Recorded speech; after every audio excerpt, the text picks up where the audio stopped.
What's up, everybody? How's everybody doing today on this beautiful Monday afternoon? Today, I want to talk about something that's very, very important. And I want to talk about being at peace. Being at peace is very, very, very hard for a lot of people. I know it was very hard for myself. A lot of times I told myself I was at peace. I told others I was at peace. But in reality, that's just the lies that I had to tell myself. It was my ego that was lying to me. But recently, I just finally know what it's like to be at peace.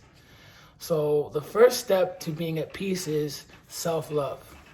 Self-love is very, very, very important because if you don't love yourself, then how are you supposed to receive love from others?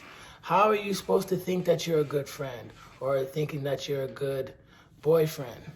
Or for you ladies out there, think you're a good girlfriend, or y'all think y'all are a good wife, or y'all men out there think y'all a good husband, or y'all think you're a good worker. You have to love yourself because loving yourself is the first way to be at peace, because when you love yourself, it's like you're not hard on yourself. Well, you may be hard on yourself, but it's like you still love yourself at the end of the day. You still embrace, your mistakes, your flaws, your insecurities, and other people that have insecurities within themselves. You know what I'm saying? It's not that deep to you, and you're still able to make at peace with it.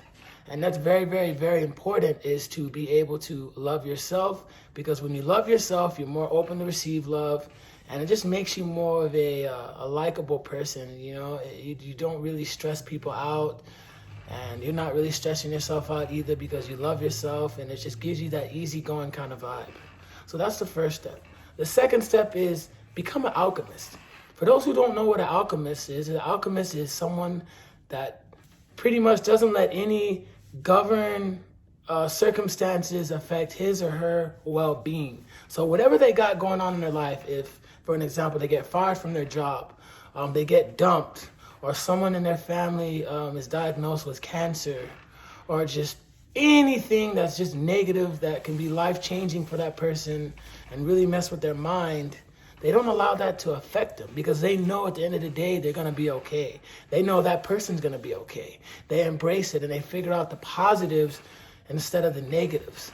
They learn to live in the moment, don't overthink things, and they don't stress themselves out, which gives them that ability to be more at peace within themselves. Suppose if somebody who's not at peace, when they go through those things and they just fucking just go off a cliff and they're just really negative, which is very, very, very hard to be positive. If you lose your job or you get dumped or someone in your family is diagnosed with cancer, I get it, I understand.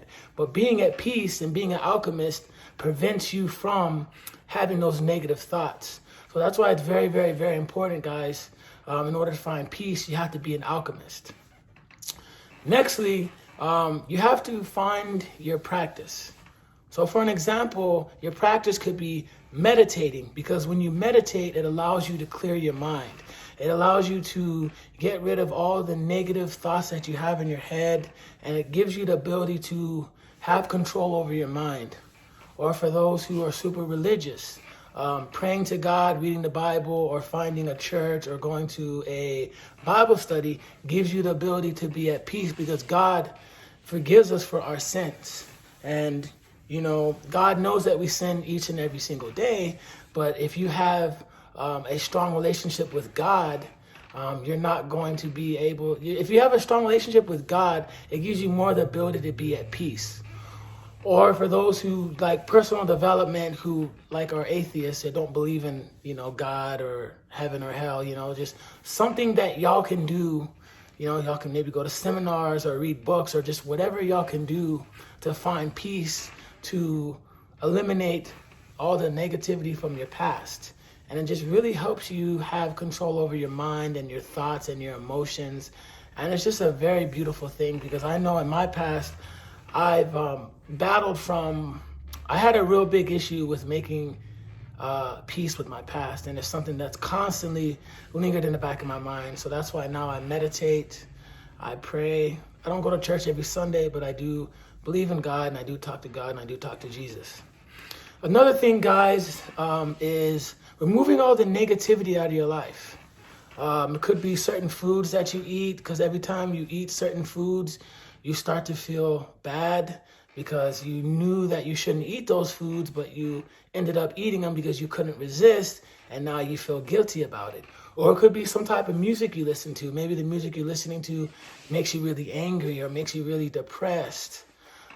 Because I know that a lot of people in their free time, they like to listen to music. Music helps find their peace. But if you're listening to constantly negativity out there, or you're also looking at a bunch of negativity on social media, like worrying about like who's doing what and all these false prophets that you look up to, but they're preaching subliminal messages, and it's going to be hard for you to find peace. And that's why it's very, very, very important to make sure if you're tuning into music or you're tuning into people who are speaking, who have a platform, make sure that they're preaching a message that's going to help you be at peace. And the last thing that I want to say, guys, and to me it's very, very, very important, is just forgive.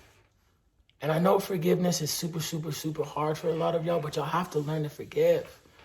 Because I couldn't tell you time after time, people who I haven't even talked to in years or months, I was constantly still thinking about that person, how they treated me, and I can't believe they did me like that. And I would bring it to other people who I was talking to too, which would also affect my relationships with that person too. So you have to learn to just be at peace with your past and forgive those people who did you wrong. Bless their heart. And know in order for you to move forward, you have to be able to forgive. And how you can be able to live at peace is do all those things that I named, and I promise you guys your life will be better. So stay positive, stay motivated, and use your platform to preach love and peace. And I just really appreciate everybody who's been watching me on my social medias, Facebook, my Facebook stories, my Instagram stories, and those who've been watching my YouTube stories or my YouTube videos as well. Anyways, guys, I love y'all. Have a wonderful day. Enjoy the rest of y'all's week. And I'm going to come at y'all with some more videos. All right, peace.